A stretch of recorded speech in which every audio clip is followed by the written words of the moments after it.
International match में दूसरी गेंद पर 0 रन पर ही आउट हो गए। लोगों ने सोचा कि बच्चा है 16 साल का, अभी तो नया है खेल में, लेकिन किसको पता था कि ये इंसान जिद्दी इंसान है और इसी जिद्दी इंसान को बाद में क्रिकेट का भगवान माना गया। और सेंचुरी की हाफ सेंचुरी और हाफ सेंचुरी की सेंचुरी भी लग जाती अगर ये खिलाड़ी 8-10 मैच और खेल लेता तो।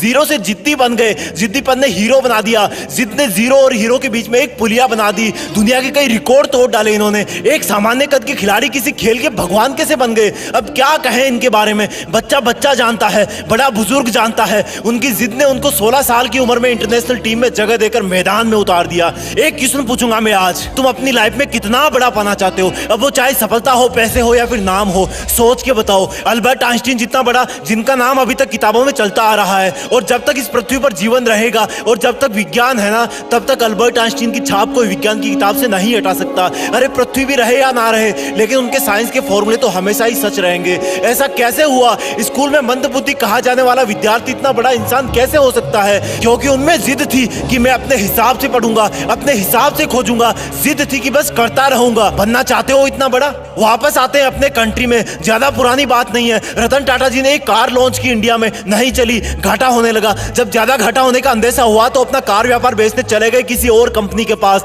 ताकि और लॉस ना हो। वहां मीटिंग करी, मीटिंग में जवाब मिला कि जब आपको कार व्यवसाय के बारे में जानकारी नहीं है तो क्यों करते हो कार व्यापार? डील वहीं पर छोड़ दी। वापस आते टाइम रास्ते में सोचते रहे कि बहुत हो गई बेइज्जती, अब मैं दिखाता हूं कि टाटा क्या चीज है। मेहनत करी, तगड़ा बिजनेस मॉडल बनाया और गजब की कार इंडस्ट्री खड़ी कर दी। 10 साल बाद वही कंपनी जिसकी मीटिंग में उनकी इंसल्ट हुई थी, उस कंपनी में भी तगड़ा लॉस हुआ। रतन टाटा जी ने उनको ऑफर दिया कि बेचना चाहते हो, अब कंपनी बेचना चाहते हो, बताओ मैं खरीद लूंगा। और वो कंपनी उन्होंने अपने नाम कर ली। ये होती है जिद कि ऐसा क्या है जो मुझ में नहीं है। क्या था इन सब लोगों में कॉमन? एक जिद कि नहीं रुकूंगा, करता रहूंगा, खुद को बेहतर से बेहतर बनाऊंगा। उनमें जिद थी कि वही बनूंगा जो मैं बनना चाहता हूं, चाहे कितनी भी रुकावटें आए, जिद है तो है। बनना चाहते हो उनके जैसा? मन किया ना बनने का, लेकिन ये जो लेकिन वर्ड है ना, वही तुम्हारी वाट लगा देता है। मैं कुछ करूं तो सही, लेकिन मैं बड़ा बनूं तो सही, लेकिन मैं मेहनत करना तो चाहता हूं, लेकिन मेरा सपना तो ये है, लेकिन कोई थाली में परोस के देगा क्या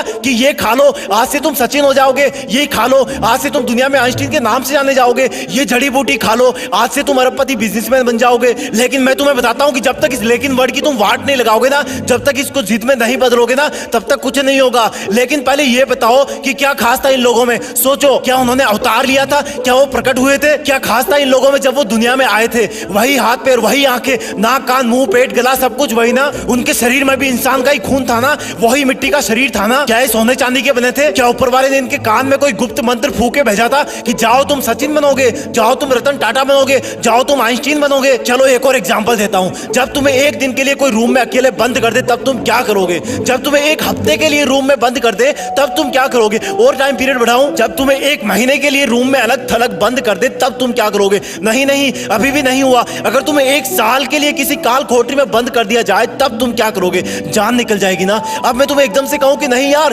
तुम्हें तो 27 साल तक जेल में रहना है, तो तुम तो जीने की उम्मीद ही छोड़ दोगे ना, क्योंकि बाहर आओगे तब तक शरीर कमजोर पड़ जाएगा, आंखें धुंधली हो जाएगी, तुम्हारे कई बुजुर्ग रिश्तेदार परलोक सिधार जाएंगे, शायद तुम्हारी पर्सनल लाइफ भी तहस नहस हो जाएगी। लेकिन क्या कोई सोच सकता है कि एक इंसान को 27 साल जेल में रहना पड़ेगा, और जब वो महान हिम्मत वाले इंसान जेल से बाहर आएंगे तो उनके आने के 5 साल के अंदर ही साउथ अफ्रीका के राष्ट्रपति बना दिए जाएंगे? क्या बोलोगे इनको? कोई शब्द नहीं है इनकी जिद के आगे। अब यही सोचोगे ना कि उनका तो कोई जुगाड़ होगा। अरे यार, जुगाड़ होता तो वो जेल में ही क्यों जाते? ये सोचोगे ना कि उनको जेल में कोई अच्छा खाना पीना मिल रहा होगा जिससे वो स्वस्थ रहे होंगे। अरे यार, क्या मिलता होगा उनको जेल में? पूरी दुनिया ने एक जिद वाले कैदी इंसान को किसी देश का चहेता राष्ट्रपति बनते देखा। भारत से भी भारत रत्न अवार्ड जीत करके ले गए वो, करोड़ों दिल जीत के ले गए वो। अब बोलोगे कि ऐसा तो कोई ना कोई होता ही है यार करोड़ों में। हाँ, ये बात सही है, क्योंकि करोड़ों में एक ही वो इंसान होता है जिसके पास इतनी जिद होती है। वो इंसान बार बार गिरता है, बार बार उठता है, गिरता है, उठता है, लेकिन फिर गिर जाता है, लेकिन उठना नहीं छोड़ता, क्योंकि वो जिद्दी होता है।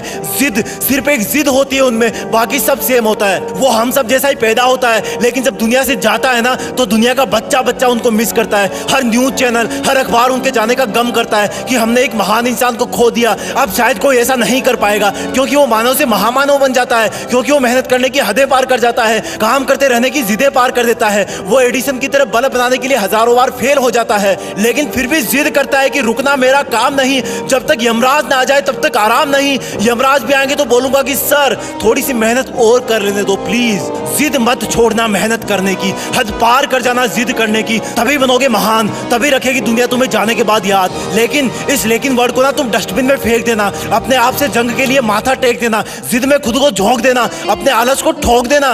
वीडियो पसंद आए तो वीडियो को लाइक शेयर और जीत फिक्स को सब्सक्राइब भी ठोक देना। जय हिंद, वंदे मातरम।